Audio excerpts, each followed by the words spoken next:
Hi, Joanna Hodorowski here, Nutrition in Motion, wanting to talk to you about recovery.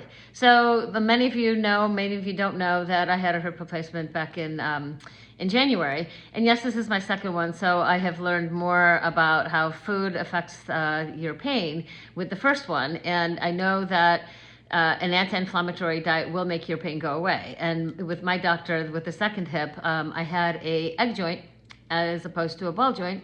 And so you can imagine how I wasn't really functional, or as functional as it could be, but I kept focusing on the joy and putting the joy into the work. But I kept doing the anti-inflammatory diet. I kept praying to God and Jesus, and the Holy Spirit for guidance and for wisdom with my hip.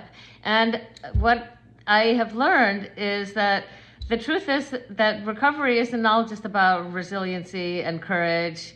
It's literally being in the place that you are and basically having the presence to accept where you are and be there without judgment, because it's the judgment that this is bad, this is good, my progress is here and I should be, anytime you add that should be, that is going to be where you're judging yourself and you're not allowing your body to actually be present to what is, and you may not be allowing the grace of God to actually enter into your life. And I was listening to a short reel from the Fierce Athlete. And there was somebody that was recovering from an injury and basically was saying that she needed to slow down to the pace of grace.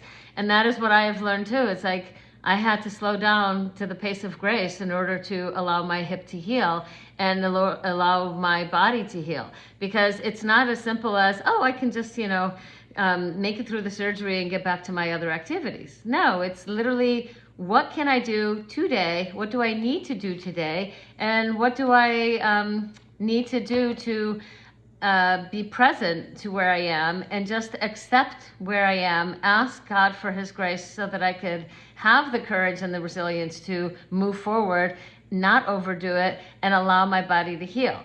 Yes, I'm 60 now, and I was 47 the last time, but I know that the last time my recovery was faster only from the standpoint that I was actually in better shape.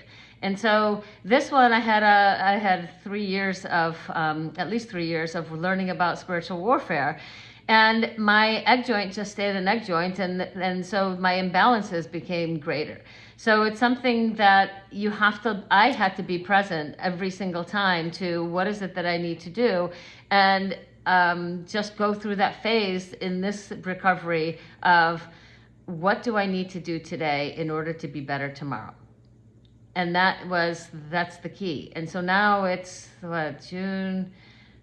June will be 5 months. And no, this is 5 months. So June will be 6 months since my surgery. And now I feel like I'm, after I've been working on the core, working on glute exercises, working on other stability exercises, activating the core, it has been like the key thing for me, but now it's also activating all the thing of the core of my essence, which God created me. I need to ask Him for help, and I need to ask Him for support. So sometimes that might be the missing part for a lot of people, is that you need to slow down to the pace of grace so that God can actually show you what it is that He is wanting you to receive in this time of recovery. If you need any more spiritual guidance, as well as the anti-inflammatory guidance with nutrition and emotional work, you can reach out to me, Joanna Hodorowski, nutritioninmotion.net.